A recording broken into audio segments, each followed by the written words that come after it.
Buenos días a los católicos, profesores, alumnos, público en general. Yo voy a hablar en mi nombre, o sea, personalmente es mi nombre, que no es correcto, pero es lo que hay. Yo nací en Francia en 1934 y mi padre se mudaron hacia la frontera con Bélgica, una ciudad pequeña que se llama Sedan. En 1938 escuchaba a mi padre hablar de política y a mi corta edad realmente no podía tener el alcance que podía suceder más adelante. En 1939 ya Alemania había conquistado Polonia y Austria. Y en 1940 atacaron a Bélgica y a Francia. Realmente nosotros éramos vecinos de Bélgica, vivía a 16 kilómetros de la frontera con Bélgica, y la Luftwaffe es los aviones alemanes que se lo denominaba Luftwaffe. Empezaron a bombardear nuestra ciudad y hubo que salir urgentemente. Un primo nuestro nos invitó a que vayamos a más lejos, hacia la ciudad de Limoges. Mi padre en ese instante no estaba, se había enrolado en la defensa, no sé cómo se llama, como soldado voluntario de la Legión extranjera. Desapareció y nosotros nos fuimos yendo hacia al oeste, sudoeste de Francia, mientras salíamos de la ciudad de Sedan, que fue totalmente bombardeada y arrasada por la aviación. En la carretera había gente empujando carretilla, ostensillo, cama, y los bombardeos mataban gente, había cuerpos destrozados en la carretera. Estaba totalmente cubierta de sangre, era una visión terrorífica. No tuvimos suerte, no nos alcanzó nada y llegamos a Limoges, que en esa época los carros no eran muy rápidos, o sea, había que ir despacito, el auto se recalentaba, había que ponerle agua al motor. Y a medida que nos alejábamos, la aviación alemana no tenía alcance suficiente para reabastecerse en la base propia. Llegamos a Limoges de noche, hacía un frío terrible, yo me enfermé de una bronquitis terrible, el cual terminó en asma. Al poco tiempo nos dijeron que se venían los alemanes cerca de Limoges. Entonces nos evacuamos más al oeste, casi cerca de Bordeaux, en la ciudad de Niort, no sé si les suena, anote si quiere. Y ahí transcurrían los días sin que nos pasara nada. Sin embargo, los alemanes llegaron también. Entonces hubo una razzia, no sé si usted sabe lo que es una razzia, pregunte. O sea, venía a buscar judíos casa en casa, hasta que nos encontraran a mí, mi primo, mi tío. Mi madre no estaba en ese instante y mi padre no se sabía nada porque él defendía la línea Maginot no sé si se acuerda alguno de ustedes de la Liga Maginot, eran unos fortines que el señor Maginot, no me acuerdo el nombre, había hecho durante 400 kilómetros. Sin embargo, la aviación alemana pasó por arriba de la Maginot y el ejército francés tenía un fusil, un cartucho y no tenía con qué combatir. Lo único que le quedaba poner la bayoneta e ir cuerpo a cuerpo a pelear con la fuerza alemana. Estando en Niort, recibimos un mensaje de mi padre que estaba muy mal herido en la ciudad de Lyon. Mi madre, ni perezoso, nos fuimos a Lyon con todo el riesgo que había que viajar en tren, que donde subía el alemán pidiendo papier. Papier son los documentos. Bueno, llegamos felizmente a Lyon,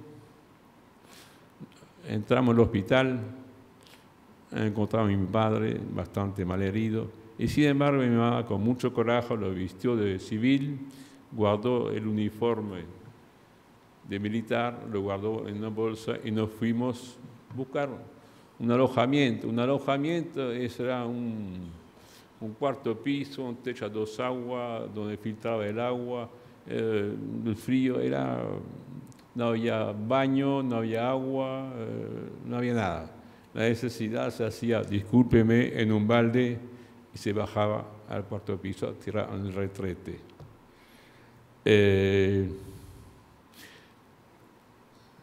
Estando en Lyon, con mi papá, había que vivir. No había trabajo. Mi mamá era costurera, hacía cositas, pero no suficiente. Tenía una máquina de coser a mano y con eso algo se defendía, pero no alcanzaba. Entonces le sugerí a mi padre, le dieron para vender guantes de cueros para el ejército de Rusia. Y bueno, tuvo un contacto en un café donde esperaban 2 personas que resultaron ser de la SS.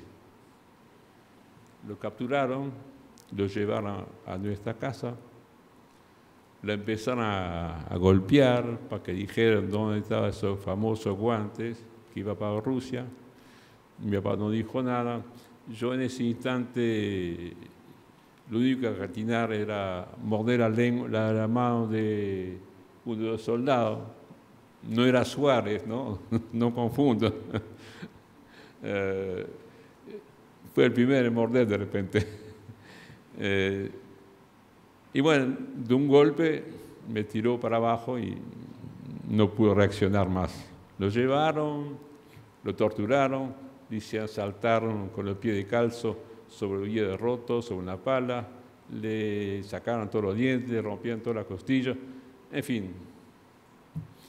Lo destrozaron totalmente y fue internada en un hospital alemán. Teniendo un grado de capitán, la FFI, las fuerzas francesas de interior, o sea, ¿cómo se llama? Bueno, no me acuerdo. La resistencia francesa, se llama Fuerza Francesa del Interior. Disfrazada de alemana y con auto alemán, Mercedes alemán de esa época, se lo llevaron a la Savoia, o sea, la frontera con Italia. Y estamos solos, mi madre y yo, y de noche nos avisaban que había racia, otra vez racia, o sea, nos escapábamos sobre los techos a doble agua, corriendo, y realmente eran los perros que nos perseguían, eran crueles. Sin embargo, nos salvamos. Destino. Mi mamá trabajaba en el Joint. El Joint era un instituto que se dedicaba a salvar gente de Polonia, judía, no judía, bajo la persecución nazi, y lo traía a nuestra casa. Éramos 25 en un cuarto de 4x4, y de ahí lo mandaba a Marsella, lo mandaba en barco de carga que iba hacia Cuba. El destino de esa gente no lo sé, si fueran a Cuba o si fueran a Estados Unidos u otro lado. Al tiempo recibimos otro telegrama, porque no había celular, no había tecnología ninguna. Recibimos un mensaje de mi padre que nos juntáramos con él en la Saboya. Perfecto. Nos fuimos allá con todo el riesgo que implicaba realmente viajar en tren, porque los alemanes siguen subiendo en los compartimientos, y en el compartimiento no entraron, no nos pidieron, porque nosotros tenemos una cédula que nos dieron en la ciudad de Lyon que decía Juif, es tipo acordeón, era una ciudad tipo acordeón, verde, me acuerdo cómo era todavía, lo perdí. Y para tener comida tenemos que tener ese certificado de la intendencia. Nos daban racionamiento, que había esa cola de madrugada a la carnicería, panadería, para conseguir un poco de alimento, que no había nada. Algunas madres se llevaban los hijos en los brazos. Los camiones alemanes, cargados de fusil, arrasaban con los niños de las madres en brazos. Los gritos de la pobre madre eran inútiles. Desaparecían los niños. Eso se le cuenta como anécdota aparte, porque hay muchas cosas para contar, y voy a abreviar un poquito más, porque me dieron un poco de tiempo ahí. Entonces recibimos una visita que me va a la Saboya, y fuimos a la Saboya, nos fuimos a Le Pin, le Lac, o sea, el lago de los Pinos se llamaba. Y la ciudad más abajo es la Bridoire. Nos alojamos en una casa de los franceses, que nos alojaban perfectamente, pero al poco día nos dijeron que venían los alemanes y que tenían miedo que tuviera judío viviendo con ellos y lo llevaran a campo de concentración. Entonces nos fuimos de esa casa y fuimos a la montaña con nieve, con frío, los alemanes de un lado con los perros, gritando. Y yo con asma tosía, yo era muy asmático. Me tapaba la boca de mi madre para que no se escuchara. Bueno, por suerte, otra vez nos salvamos de esta situación. Y bueno, y sin embargo, al otro día de mañana subimos más arriba a la montaña, donde había 2 granjitas de 2 hermanos, donde le pedimos alojamiento para poder estar a salvo. Nos dijeron que no tenía realmente dónde alojar. Pero mi madre pasó frente a un gallinero y le preguntó si se podía realmente vivir acá en ese gallinero.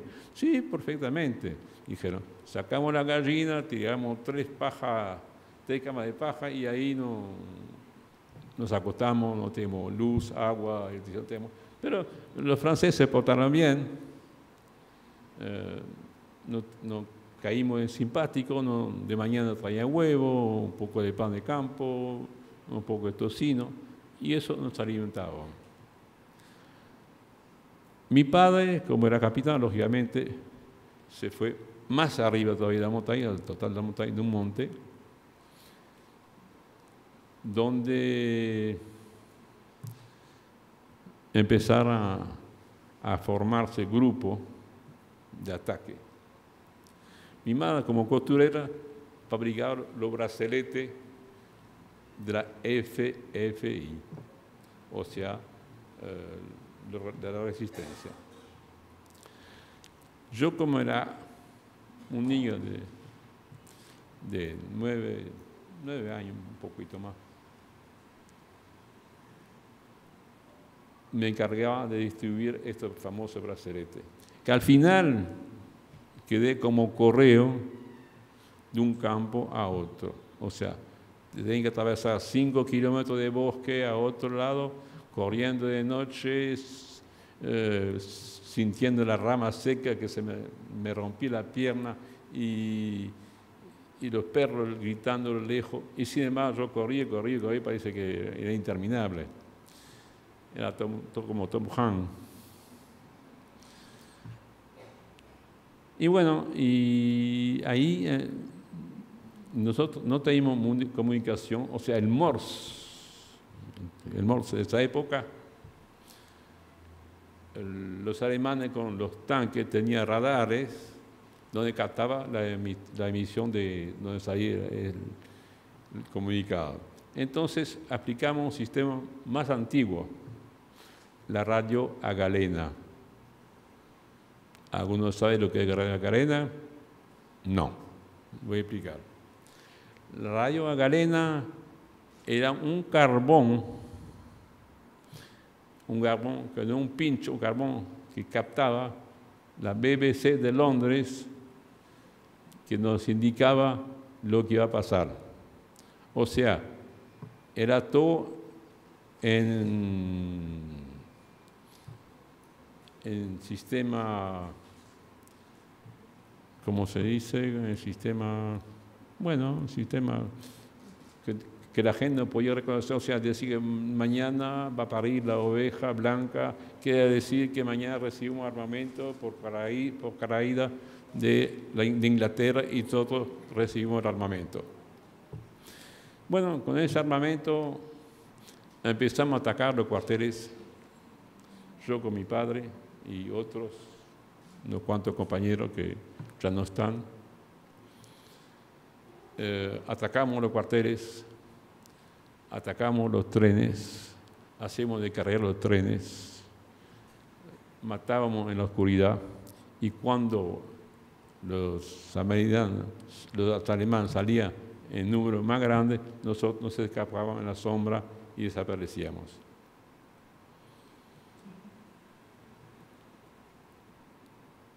Un día vino la Gestapo. Fueron al pueblo de la Bridoire y le preguntaron dónde estaba el armamento que recibíamos de Inglaterra. Agarraron al farmacéutico y un médico de pueblito y nada más, le preguntaron. Y no denunciaron nada. ¿Qué hicieron? Lo colgaron. Colgaron al farmacéutico para que tengan ejemplo. El pueblo quedó clarito, era un pueblo de 200 habitantes, 100 habitantes. No conforme a eso, quemaron el pueblo. Quemaron el pueblo. Fue difícil. Yo he visto los alemanes torturar a la mujer, abrir el vientre de la mujer, sacándole el feto y clavándole contra la pared el mismo niño. Yo he visto a gente anciana que le clavaba la lengua contra la tabla, contra la mesa con un clavo. He visto torturar infinidad de cosas. No sé si le conté o me olvidé que cuando nos arrestaron anteriormente en New York, fuimos prisioneros en campo de Poitiers. Ese lugar era donde salían los trenes hacia Auschwitz. Nosotros subimos ese tren con un amigo y un tío mío también, un primo y un amigo mío. Y la necesidad se hacía en el mismo lugar. Éramos 200 en un vagón y no había espacio para nada. Imagínense viajar no sé cuánto, de 10, 15 días en un vagón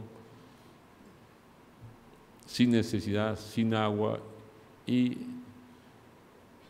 era muy difícil aguantar eso. Sin embargo, llegamos a Auschwitz,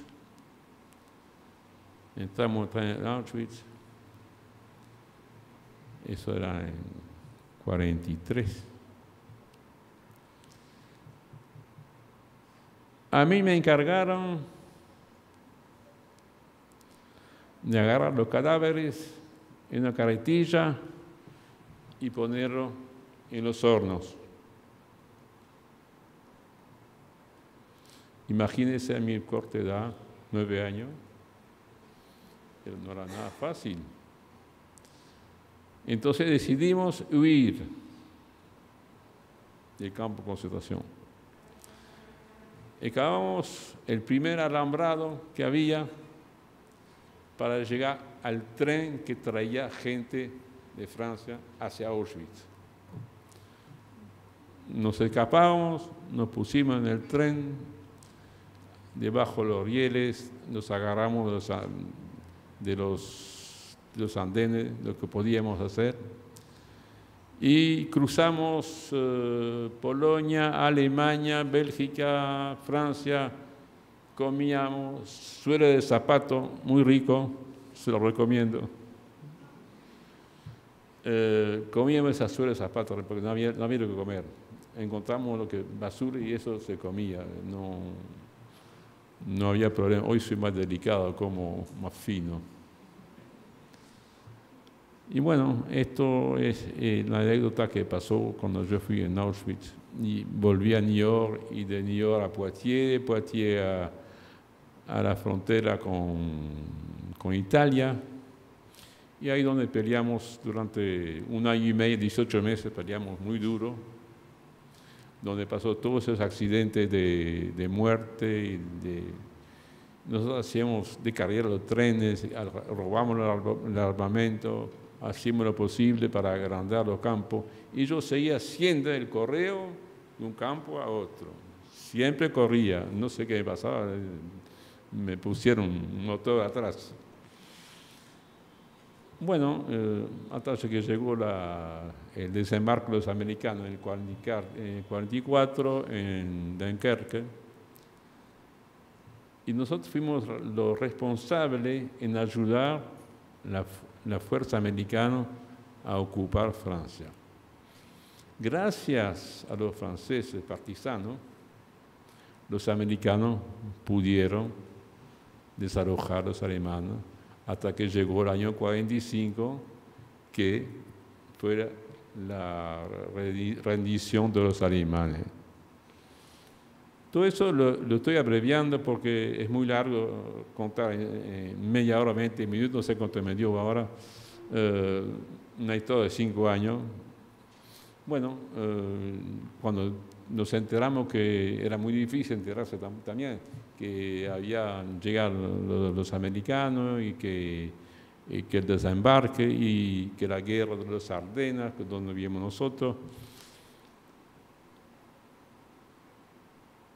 Cuando nos enteramos que había conquistado Francia los americanos y los ingleses,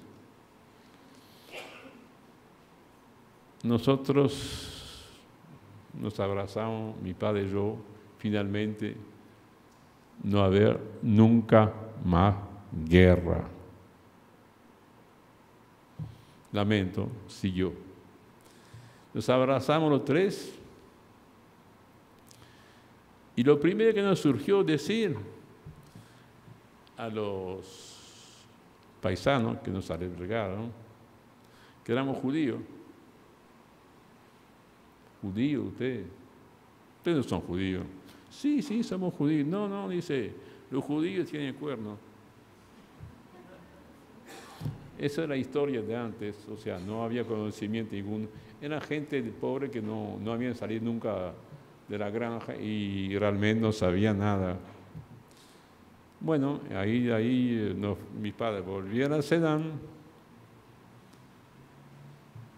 y Sedan fue totalmente arrasada, pero mi padre tenía esa pasión de vivir ahí, de tener un comercio ahí. Entonces se quedó, pero no tenía dónde albergarme. Entonces fui en un colegio de cura durante un año. Aprendí catecismo, todo eso. Hasta que se acomodaron un poquito, que consiguieron una casita que no van a creer que era lo mejor que había. Era también una casa sin baño, porque Francia no tenía mucho baño, no usaba perfume, no usaba agua ni nada. Entonces, lógicamente, nos bañamos en una palangana con un poco de agua y había que tirar el agua allá abajo en el retrete. Y así siguió la vida. Y así terminó el año 45, donde yo ingresé primera vez a la escuela casi a los 12 años. Había aprendido a leer un poquito, porque mi mamá me había enseñado a leer, pero no era suficiente. Me pusieron con los niños de 8, 7, 8 años, y yo era semejante grandote, hasta que se dieron cuenta que yo tenía más conocimiento y me pusieron en clase más alta. Pero sin embargo, el antisemitismo que dejó Hitler en Europa fue tremendo. Yo en el liceo, donde vivíamos nosotros, había 15 familias judías, en el cual había 2, 3 de mi edad un poco mayor, que ellos no se defendían, porque los insultaban judíos a Palestina, judíos bueno, ya sabe la palabra. Entonces yo, como sabía defenderme, me peleaba con todo el mundo, y tenía como penitencia ir los jueves a la escuela. En esa época, los jueves no se iba a la escuela, se iba los sábados, el jueves teníamos libre. Y todos los jueves yo tenía que escribir, no debo pegar a mis amigos 300 veces, luego 1000 veces, yo qué sé cuánto. No debo pegar a mis amigos. Mi padre dice, ¿qué te pasa que vas tantas veces al liceo? Ahora los jueves también te toca ir. Y le conté realmente lo que pasaba. Y dijo, bueno, vamos a hablar con el director. Hablaron con el director, explicaron la situación, que los seres humanos somos todos iguales, no porque tenemos diferencias de religión. La raza humana es una sola. No hay diferencia de raza, como usted me explicó recién. No hay diferencia. La raza es humana. La raza humana nació en África, éramos todos negros, hace miles de años. O sea, se fueron extendiendo hacia Europa del Oeste y por el clima cambiamos de color. Pero empezamos, la sangre, la raza es la misma. La misma vena nos corre por el mismo lugar, la misma sangre, roja. O sea, no hay distinción de raza. ¿A qué voy? Bueno, espero haber terminado. Lo poquito de tiempo que me dieron, pude haber hablado un poquito más, pero va a ser una próxima reunión en la cual me puedo explayar un poquito más. Le agradezco muchísimo. Muchas gracias.